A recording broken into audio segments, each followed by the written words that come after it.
Ladies and gentlemen, in today's video, I am going to teach you something that may or may not change your life.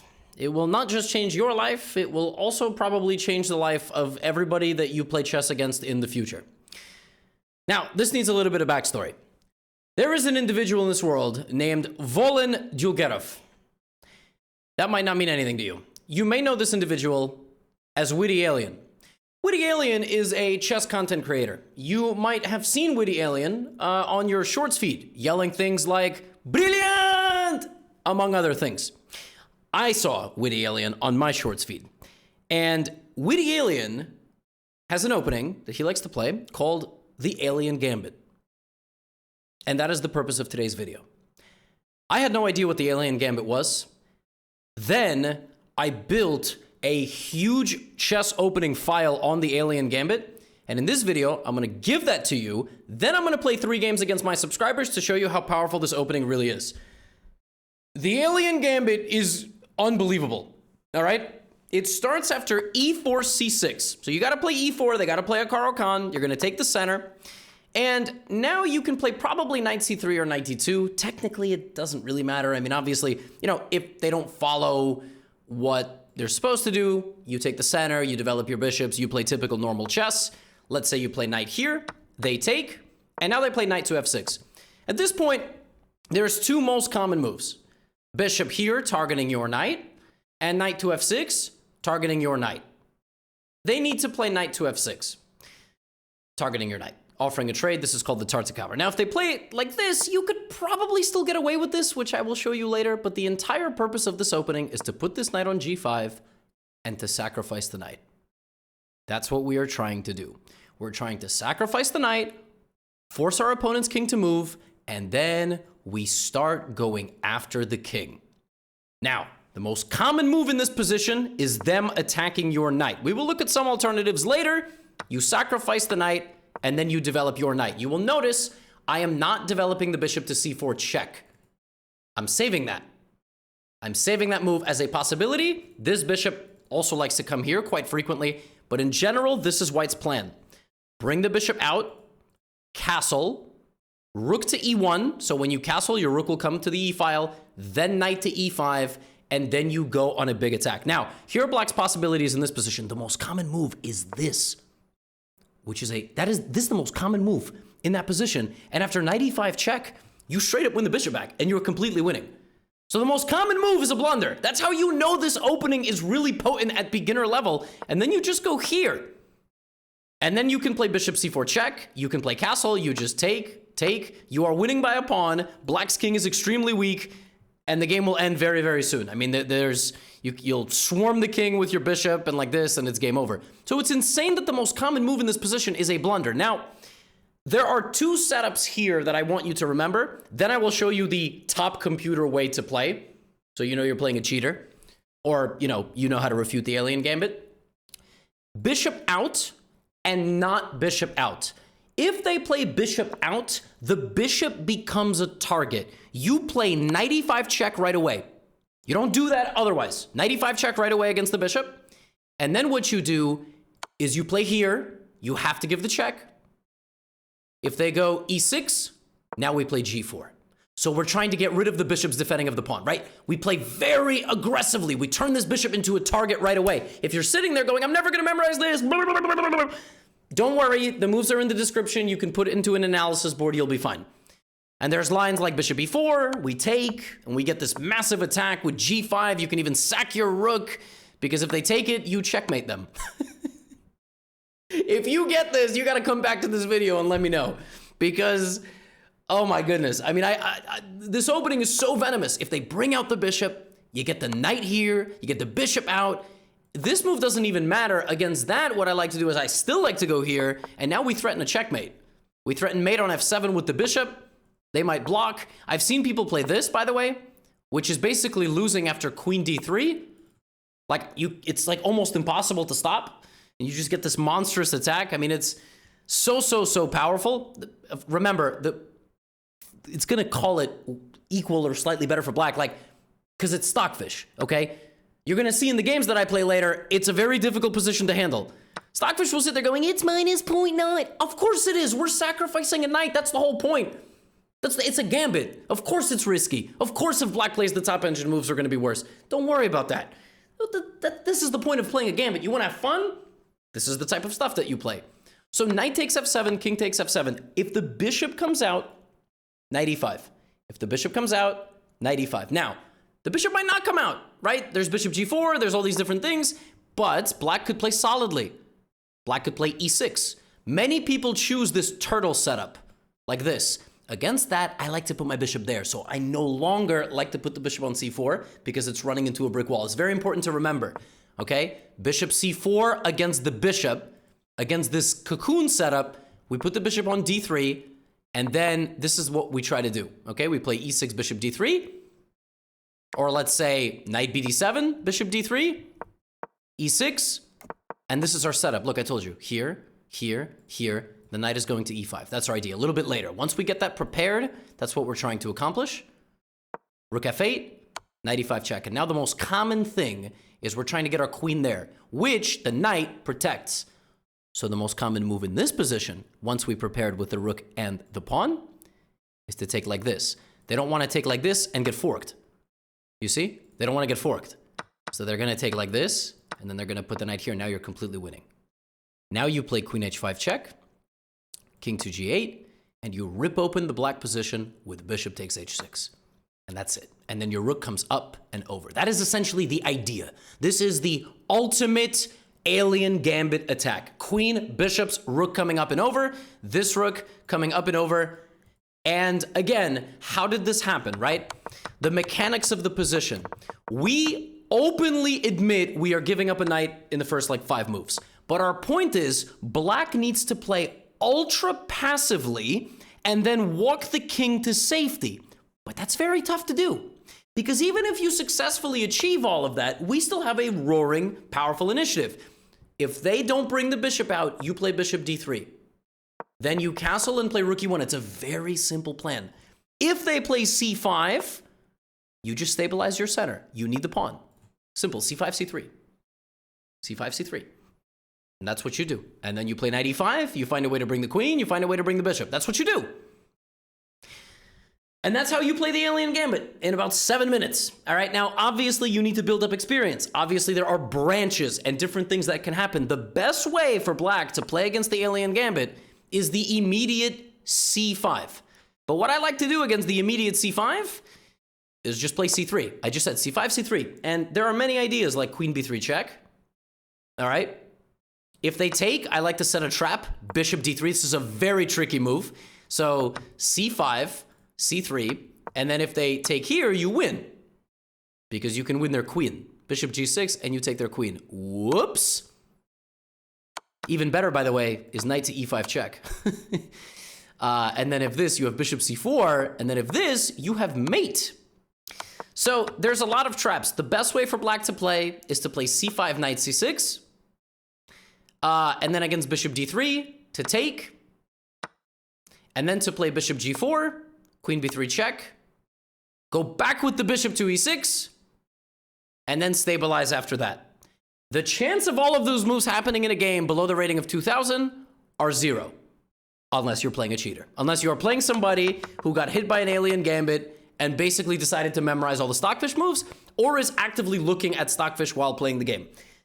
In my experience playing this in Blitz, everybody chooses a solid setup. Everybody chooses e6. Nobody plays the top engine way. They're just like, all right, I'm going to stabilize. I'm going to go here. I'm going to play e6. No, I'm going to play e6. I'm going to play bishop d6. And this is what they do. They play really solidly. They go like this. And then you just build up an attack.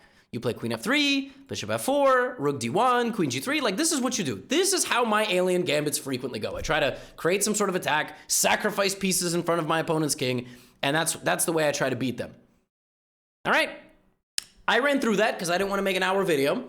I'm now going to play 3 games. I'm going to play a 1300, 1500, and 2100 rated subscriber to see how they react when they face the alien gambit. One last thing before I go. All right?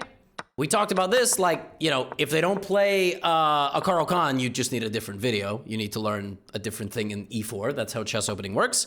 I recommend Vienna. I have a course on it. It's wonderful. Knight c3. But if they play the Carl Khan, go give this opening a shot. If they play bishop to f5, you can still do this. And you can still go for the alien gambit, example, right? Now you're just playing an alien gambit that we saw already. Knight e5, bishop c4, and g4. So you're transposing. You're taking a different route to the same destination. But some people don't even let you get an alien gambit, all right? Some people play bishop here, and then they just ignore you. So what I would do is this. I would wait for this move, and then take, or you might never get that move. So then just go for the pawn. There's another fun way to win this position with bishop d3, take, and f7 cannot be protected. So if the opponent doesn't kick you out, great. Stockpile pressure onto the pawn and go win it. But more often than not, they're going to play h6, and that's when you'll sacrifice and you'll enter the alien gambit. Now, here are some games. All right, it's game time. We're going to play 3 subscribers. Super brave of them to volunteer for this. The only prerequisite is that they play Caro-Kann with black, and preferably the Tsar Tower, which, you know, they could play bishop f5 on move 4, but it's better if they play knight f6. And their ratings are 1300, 1500, and 2100. That's it. That's all they know. So we're going to see how they react. All right, we're playing knight g5. And now we're waiting. This is, of course, by far the most popular move. But some people might think, okay, I was going to say, some people might think, I don't want to do that because I'm falling into one of their traps. Okay, my opponent is just, you know, rattling off king takes, playing very quickly. Now, we'll see if they blunder this. I hope not, but it is, like I said, a very popular move. Given you're playing Gotham Chess and 2700, blah, blah, blah, you might, you know, okay, bishop c4, completely fine. E6. I don't know why I said bishop to c4. So knight e5 here is less strong. Knight e5 is good when there's a bishop on f5. Against this, I just like to play bishop to d3. It's probably the best move. And then you just wait for black to try to get the king to safety. This is a 1300, whose rapid rating, I believe, is like 1700. This is a really good player. And actually, this whole lineup of players is really strong. So if your opponents are frequently under this level, you might not have a similar experience. Like, you might just be destroying people. But as you can see, my opponent is choosing one of the most solid setups and just going in blind. And c5 is a very good move, by the way. Like I said in the beginning, c5 makes a little bit less sense now. It would have been better for my opponent to have that knight on c6. I'm going to play here because I do think it's important for me to have a pawn in the center rather than not having a pawn in the center.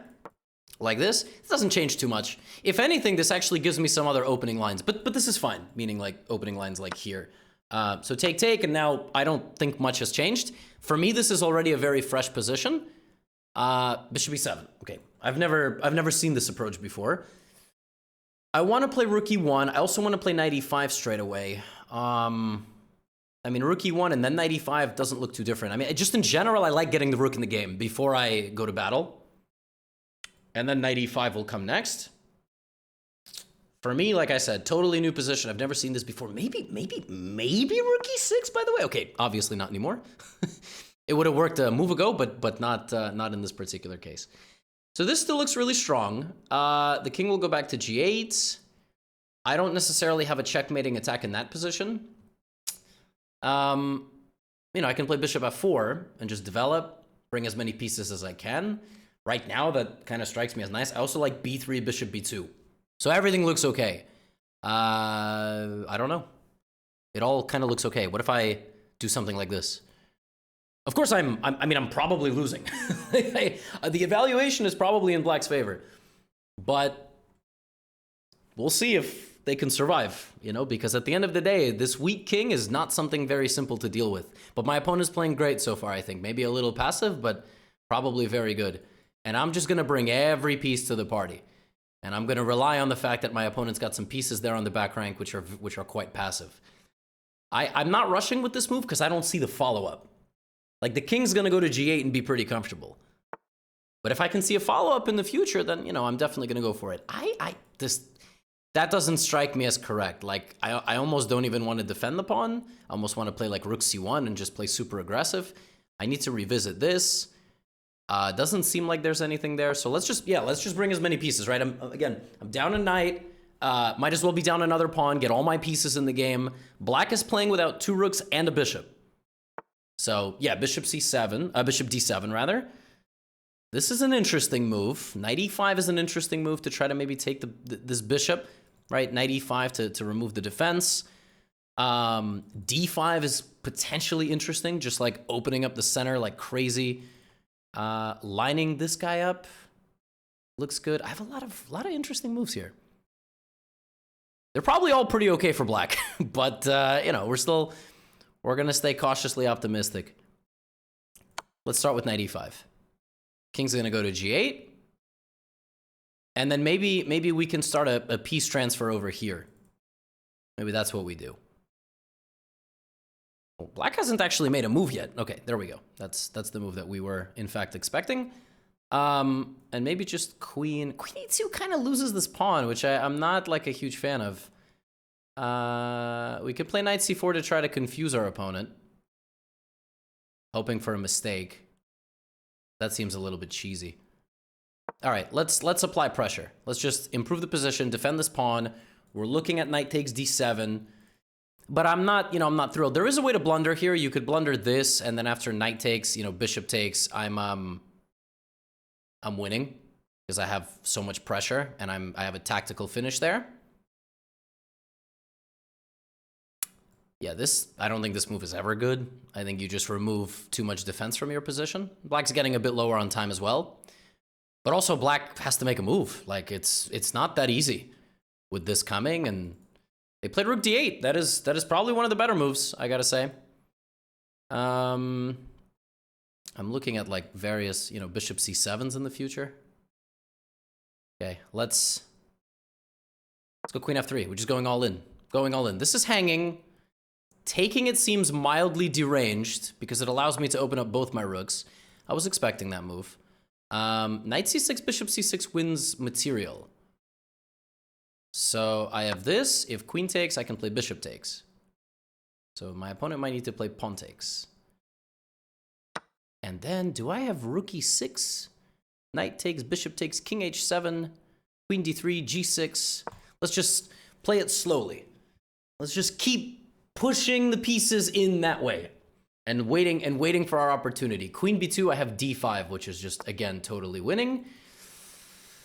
Oh my goodness. Okay, I'm gonna take, but that doesn't look good. I'm gonna open up the king. I don't know. Oh, that's a time trouble move. Yikes. That'll do it. That was a good effort, though. I mean, all right, now I'm gonna play rook e6 because of this, and yeah, unfortunately, yeah, this is a discover check, and this is mate soon because you can't quite defend yourself. Can take. Yeah, too much. Losing a queen is definitely gonna do it. All right, rook takes g7. But let's go back. That was a really interesting game where I think black, despite playing a setup that I've never really seen before, didn't. Yeah, I mean, this is super passive and annoying, but it's a tough nut to crack. I mean, could I have done anything better? No. I mean, I played what I should have. I got back to equality.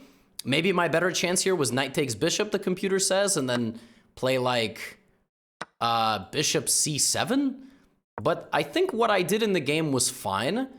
And then this was a little bit too much. Apparently rook up and rook over. Trying to lead the attack with the rook would have been slightly better. But I went here, and then already I'm fine. The attack is paying off, but I tried to like add more pressure. And as you can see, like black has to defend perfectly for over 20 moves. It's really not, it's not an easy task. Black has to play like bishop to e8 and just basically sit on the back rank waiting for you to make a mistake. My opponent did make a mistake, but they could have went here. I would have opened up the king probably, and there's a lot of interesting sacrifices here that can happen, and you have all of these attacks and very dangerous position. Luckily, my opponent just hung a queen under pressure, but that was interesting. I mean, that was just about one of the most solid approaches to this opening. Just kind of sit back and defend, but white is having all the fun. And as we can see, the pressure really never stops. So that was a good start. We're going to see how a 1500 rated player deals with the alien Gambit. This is an advanced intermediate, obviously. Like right around that level where your openings are solid, you've done your homework. But now here comes the alien Gambit to bulldoze everything you've ever worked for. My opponent does play h6, okay, trying to remove my knight immediately. And now they've paused, which is very interesting that they're pausing now. Perhaps my opponent is like, what is this? Hopefully they're not, you know, going to look anything up. Which might happen, by the way. Like, the thing is, you might play some people in your games that that go and they're like, oh, what is this? And then, you know, if they start rattling off like all these top engine moves, then that's, you know, it's a bad sign. But this is very non-human. I mean, there's a reason this is the most popular move. This is like the second most popular. You know, a lot of these lines like developing are very popular. C5 is a bit wild. Yeah, I mean, like, knight fd7 does not look right. That does not look right at all. Although it does stop knight e5. I mean, listen, I'm very tempted to play this move, right? I mean, that seems very natural. Now, I expect e6. I would not expect knight e8. Although, not knight e8, king e8. Although, who knows, right? Like, at the end of the day, who knows how people think and what they have in their heads. I'm already looking at, like, knockout punches. But even just castling looks completely reasonable. Yeah, my opponent castles, of course. Listen, it's very rare, but sometimes taking this could even work. But this just, it can't be right because you blocked your knight and your bishop. So you undeveloped your king's knight, which probably shouldn't work. It's got to be a rare move. It's definitely not up there. The other problem with that move is h5 now no longer has a defender. Right, a lot of the defensive setups for black with the knight on f6 stop queen h5 at least for a little bit, but this just looks rough. And I mean, the game plan is, I wouldn't even be surprised if white is already maybe better. Yeah, I think I'm just gonna go rook e1. Knight e5 looks okay also to take, play rook e1, but I want to bring as many pieces to the party first because this just doesn't strike me as correct. Although, you know, black is a piece up. Like, we can't forget, we gave black a piece. So I want to play knight e5, but then, you know, they're going to maybe trade. Bishop would have been nice here. Knight e5 followed by knight g4 might be interesting to force black backwards. I don't know if I want to go here. Let's just go back to b3. I mean, like, I've never seen this setup before with the queen on f6, so I don't want to rush in because then maybe we will just get traded. I know I'm looking at this. I'm looking at this now because I see the rook. I see the possibilities. That's gotta be good for me, right? I think now is probably the moment for this. Now the king's gonna have to back up, and that might force some, you know, things to happen in the position. I really like this kind of bind. c4 will always kick the knight out of the center. I really wish my bishop was over here, but beggars can't be choosers. We played the alien Gambit. Maybe c4 to bring the bishop to c2. That looks really good. That looks really good. That might even trap the queen. I'm not even sure where the queen's going to go because I think my opponent's going to go here to try to get the king to safety. Because you don't want to just go there, right? You kind of want to... But the queen's literally trapped after bishop c2. Isn't the queen trapped? Queen's trapped. Queen has no moves. Oh my goodness. And that right there is why you can't play like this, because white will win in 15 moves. I mean, our attack is just too powerful. You can't waste so much time defending yourself with the extra piece, because the extra piece is just not felt.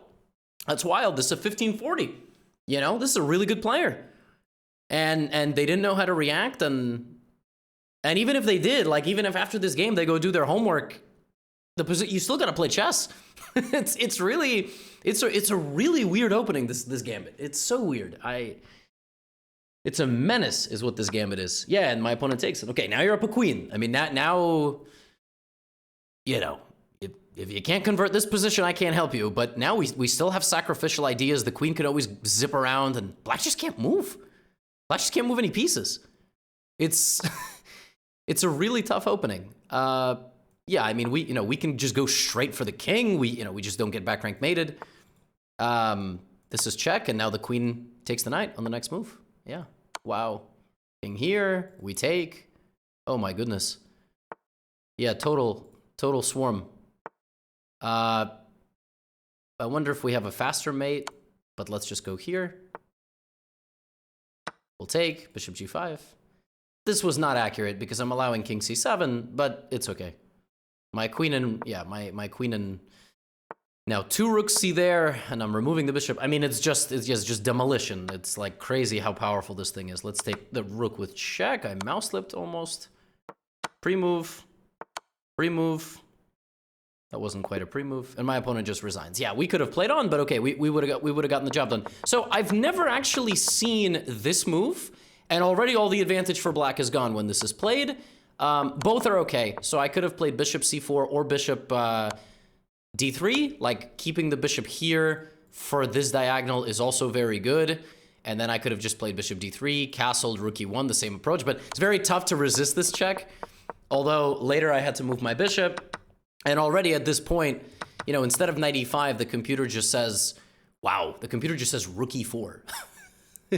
To try to play queen here and then get the rook to the f-file. So yeah, I mean, I played the natural move and this is game over. We just win in 15 moves. I mean, this opening is like unbelievably venomous, and now we're gonna, you know, we're gonna kick it up a notch to 2100 for the last opponent. Okay, now we're gonna try to play against a 2100 rated player, and we're gonna see how it goes. E4. I've specifically recruited subscribers that play the Caro-Kann, and obviously knight c3 or knight d2. And Tartakower. But obviously, if bishop f5, we can go for the same thing. So I'm going to play knight g5. And nobody's been instructed how to play beyond knight g5. Like, my opponent could play h6, or they could just play solidly. And I will have to demonstrate how to use the ideas of the opening. So knight g5 on the board. I think my opponent is currently coming to terms with whether or not they should play h6. Of course, people do know they will be in a YouTube video. Unless they cheat and beat me. Okay. So we are getting, in fact, an alien Gambit. Of course, I'm playing Blitz, not Bullet, not Rapid. So, you know, the dynamics of thinking in a Blitz game are obviously, especially with bonus time, are very different than thinking in a game that has no bonus time. You really don't want to go down this much time, which is already an advantage. If we were playing Bullet, we almost win on time at this point. So the 2100 obviously knows not to play this move. I expect this from a 2100, but I don't know. Yeah, we've seen that move as well, and now I've already shown there's bishop c4 and there's bishop d3. I'm going to play this bishop d3 setup with castles. So my opponent has played a solid approach. They're not getting the light-squared bishop out, but they're just going to try to protect their king. c5 doesn't really do much in this case. Right, we've basically seen all of this, right? And we'll see if the 2100 rated player manages to survive the opening, right? Like we're playing exactly as we should play. We're being aggressive. You know, we're playing knight to e5. Now, king j8 here is the best move. So if the 2100, if we already know at the 2100 level that even in a blitz game, they can survive and play correctly, that's a lot of information. Wow, and my opponent does. They don't actually take. That is very fascinating. So now I'm going to have to start looking for, you know, various attacks because my opponent played the best way. In fact, the rook would even be better placed on this square. On e8 is not so well placed because while it does defend the pawn, it does not fight for this file. But so right now, if you plug this position into an engine, black is better. But that's not really how chess works. You're not allowed to do that. So my opponent targets my knight, and at this point I'm on my own. So I'm going to try to just build more pressure and bring as many pieces to the party as possible. We know that taking here is really nice for us because it removes the knight completely. I expect my opponent to maybe try to get the bishop out, but I don't know. And I mean, they could play c5, but then we'll play c3. Okay, knight d5 is definitely a move that we are accustomed to seeing, although we're accustomed to seeing it in a slightly different way. I wonder if it's already time. Can I already play bishop takes h6? It seems like I should be able to play this move, but let's just, you know, and now I'm threatening queen f7, and the position just looks overwhelmingly good for me. Queen g3, queen g4, and queen e4 teaming up on h7. So even though my opponent did everything correctly, I already have a monster attack. If my knight gets taken on e5 with the knight, I will take with the pawn. Bishop takes is what I was expecting. And I will take. And now we are going to do this typical, you know, attacking mechanism. And against this, I was just going to go queen here, which simultaneously attacks the knight and threatens mate. And if this... Oh, I missed that move, actually. They could play that. Uh-oh. Oh, the knight is defended. Oh, I probably should have sacrificed my rook. Oh, no. Oh, no. Oh, wow. Okay, maybe I have queen g6. Maybe it's not over. Wait a second. This is crazy. This is a very unexpected turn of events. I was not trying to get a losing position. Oh my goodness. This is not good. Let's go queen g6 check. Whew. Okay. Now we've got to be really careful. Let's go c4. And we just have to pretend like this was all part of the plan, and we just have to play fast. That was real bad. All right, let's take on h6. If queen g7, we have queen f4. Now I feel like we should have a win here. Queen g7 and then rook d1. Maybe rook d1 first. Maybe, okay, we definitely have a better thing going than we just had a move ago.